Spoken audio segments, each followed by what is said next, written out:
Last lecture में हमने बात की थी डेरिवेटिव्स मार्केट की, तो इस लेक्चर में हम आगे बढ़ेंगे। तो फ्यूचर एंड ऑप्शन को समझने से पहले हमें फॉरवर्ड को समझना पड़ेगा कि फॉरवर्ड कॉन्ट्रैक्ट्स क्या होते हैं और वो किस तरह से काम करते हैं। हम फॉरवर्ड, फ्यूचर्स और ऑप्शंस इन सभी को एग्जांपल्स की मदद से समझने वाले हैं, ताकि आप सभी को ये सारी चीज़ें बड़ी आसानी से समझ में आए। तो शुरुआत करते हैं ऐसी ही एग्जाम्पल के साथ। मान लीजिए कि आपको 10 ग्राम गोल्ड खरीदना है और गोल्ड खरीदने से पहले आप थोड़ा गोल्ड का एनालिसिस करने लगते हो कि फिलहाल मार्केट में गोल्ड के रेट्स कैसे चल रहे हैं और क्या ये सही समय है गोल्ड खरीदने का। और ये सारी इंक्वायरी करने के लिए आप एक ज्वेलर के पास चले जाते हो। उस ज्वेलर से आप गोल्ड के बारे में बात करते हो कि फ्यूचर में गोल्ड के रेट्स क्या हो सकते हैं। तो बातों बातों में ही वो ज्वेलर आपसे पूछ लेता है कि आपको गोल्ड कब खरीदना है। तो आप बताते हो कि मुझे 2 महीने बाद गोल्ड खरीदना है। साथ ही आप उस ज्वेलर को यह भी बताते हो कि मुझे ये डर है कि 2 महीने बाद कहीं गोल्ड के रेट्स और ना बढ़ जाए। तो बेसिकली आपको ये लगता है कि पिछले कुछ टाइम में गोल्ड के रेट्स काफी बढ़े हैं और इसीलिए आपको ये डर है कि इन 2 महीनों में गोल्ड के रेट ज्यादा ही ना बढ़ जाए। आपकी ये बातें सुनकर वो ज्वेलर सोचने लगता है, क्योंकि उस ज्वेलर को मन ही मन में ऐसा लगता है कि गोल्ड के रेट्स आने वाले टाइम में गिर सकते हैं। तो यहाँ पर आपको लगता है कि गोल्ड के रेट्स ऊपर जा सकते हैं, वही उस ज्वेलर को लगता है कि गोल्ड के रेट्स नीचे जा सकते हैं। और इसी बात पर अपनी अपनी रिस्क लिमिट करने के लिए वो ज्वेलर आपसे पूछता है कि क्या आप हमारे साथ एक फॉरवर्ड कॉन्ट्रैक्ट करोगे। और फॉरवर्ड कॉन्ट्रैक्ट की आपको जानकारी नहीं होती है, इसलिए आप उस ज्वेलर से पूछते हो कि फॉरवर्ड कॉन्ट्रैक्ट क्या होता है। जिसके बाद वो ज्वेलर आपको बताता है कि फॉरवर्ड कॉन्ट्रैक्ट एक ऐसा कॉन्ट्रैक्ट होता है जिसमें हम फ्यूचर डेट के ट्रांजैक्शन के लिए करार करते हैं। जिस पर वो ज्वेलर आपको समझाता है कि देखो, आपको लगता है कि गोल्ड की प्राइसेस बढ़ जाएगी, वही मुझे लगता है कि गोल्ड की प्राइसेस कम हो जाएगी।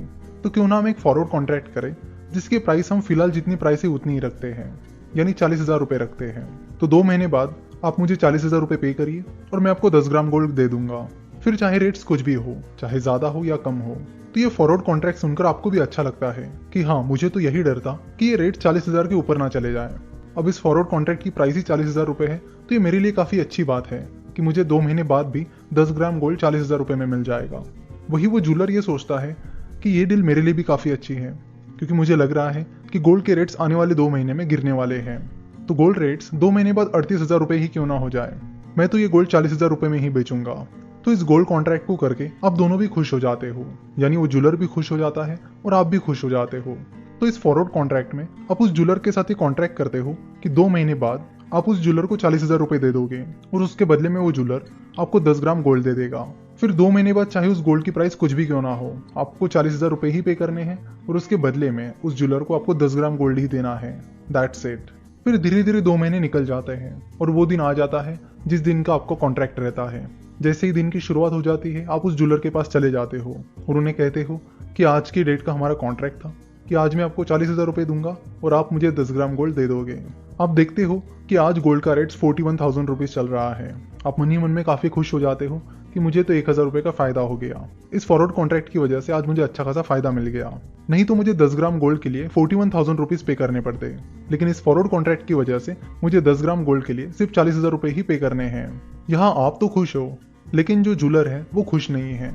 उसने देखा कि मुझे तो 1,000 रुपए ज्यादा पे करने पड़ रहे हैं। 41,000 रुपीज का रेट चल रहा है, लेकिन उसके बावजूद भी इस फॉरवर्ड कॉन्ट्रैक्ट की वजह से मुझे 10 ग्राम गोल्ड आज 40,000 रुपए की रेट पर बेचना पड़ रहा है। और ये सोचकर वो मन ही मन में दुखी हो जाता है। अब ऑब्वियस सी बात है कि आपके दिमाग में भी यही सवाल आया होगा कि अगर वो ज्वेलर आपको बोलता है कि नहीं, मैं तुम्हें 40,000 के रेट में ये गोल्ड नहीं दूंगा, तो आप क्या करोगे। इसमें दोनों भी सिनेरियो है। एक में वो ज्वेलर चुपचाप आपको बोलेगा कि हाँ, हमारा कॉन्ट्रैक्ट था, ये लो 10 ग्राम गोल्ड और 40,000 रुपए मुझे दे दो। वो 1,000 रुपए का लॉस अपने ऊपर ले लेगा। लेकिन यहाँ पर एक और सिनेरियो भी हो सकता है कि ज्वेलर आपको मना कर देगा कि नहीं, 40,000 पे मैं 10 ग्राम गोल्ड आपको नहीं दूंगा।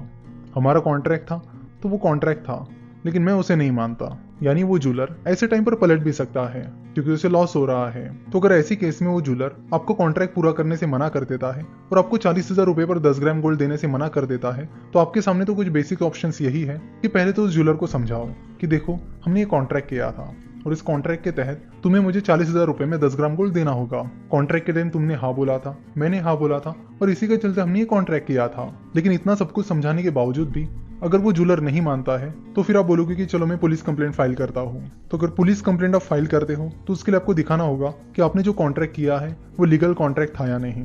अगर आपने लीगलाइज तरीके से वो कॉन्ट्रैक्ट किया है तो फिर पुलिस उसे मानेगी और उसके हिसाब से कार्रवाई भी करेगी। लेकिन कोर्ट में फिर लंबे टाइम तक उसका सिलसिला चलता रहेगा और पता नहीं कब रिजल्ट आएगा और उसका फायदा भी आपको सही में मिलेगा या नहीं। और अगर आपने जो फॉरवर्ड कॉन्ट्रैक्ट किया है वो लीगलाइज तरीके से नहीं किया है, यानी बॉन्ड पेपर पर या लीगलाइज तरीके से नहीं किया है, तो वो लीगली स्टैंड नहीं करेगा और आप कंप्लेंट भी फाइल नहीं कर पाओगे, जिसके चलते आपको उस कॉन्ट्रैक्ट का कुछ भी फायदा नहीं हुआ। जबकि ये डील आपके साइड में अच्छी साबित हुई थी, उसके बावजूद भी आपके उस प्रॉफिट पर पानी फेर जाएगा। तो आप सोचोगे कि यार ये तो बहुत बड़ा प्रॉब्लम है, तो फिर फॉरवर्ड कॉन्ट्रैक्ट कर ही क्यों। फॉरवर्ड कॉन्ट्रैक्ट में तो कभी भी सामने वाली पार्टी डिफॉल्ट कर सकती है, यानी कॉन्ट्रैक्ट पूरा करने से मना कर सकती है। तो ऐसे केस में क्या हो सकता है, तो इसका ही सोल्यूशन है फ्यूचर्स मार्केट। तो यहाँ जो डिफॉल्ट का प्रॉब्लम था वो फ्यूचर्स में सॉल्व हो गया है। कैसे, इसे हम अगले पार्ट में देखेंगे। तो आशा करता हूँ कि आपको इस एग्जांपल की मदद से फॉरवर्ड कॉन्ट्रैक्ट समझ में आया होगा। तो बेसिकली आपको बता दूं कि फॉरवर्ड कॉन्ट्रैक्ट का मतलब यही होता है तो किसी भविष्य के डेट पर आपके और किसी और के बीच किया गया कॉन्ट्रैक्ट। यहाँ पर आपके बीच कोई रेगुलेटर नहीं होता। जैसे कि आप शेयर मार्केट में शेयर्स में इन्वेस्ट करते हो तो आपके बीच एक रेगुलेटर होता है, स्टॉक एक्सचेंजेस होते हैं। तो स्टॉक एक्सचेंजेस कई सारी चीज़ों का ध्यान रखते हैं, वो ये भी ध्यान रखते हैं कि चीज़ें डिफॉल्ट ना हो। लेकिन जब आप फॉरवर्ड कॉन्ट्रैक्ट करते हो तो आपके बीच कोई नहीं होता है, ये डील सीधे आपके और उस सामने वाली पार्टी के बीच होती है। तो अगर कोई पार्टी डिफॉल्ट करती है तो उसका नुकसान आपको भुगतना होता है। अगर सिंपल भाषा में बात की जाए तो फॉरवर्ड कॉन्ट्रैक्ट्स में डिफॉल्ट रिस्क रहता है, और ये डिफॉल्ट रिस्क ऑब्वियसली कोई भी इन्वेस्टमेंट हो या कोई भी कॉन्ट्रैक्ट हो उसमें बहुत इंपॉर्टेंट होती है। और इस प्रॉब्लम को फ्यूचर्स ने सॉल्व कर दिया है। तो नेक्स्ट पार्ट में हम फ्यूचर्स को ऐसे एक इंटरेस्टिंग एग्जाम्पल के साथ समझेंगे। आशा करता हूँ कि आपको ये वीडियो पसंद आई होगी। वीडियो देखने के लिए और इस कोर्स को सब्सक्राइब करने के लिए आपका बहुत बहुत धन्यवाद।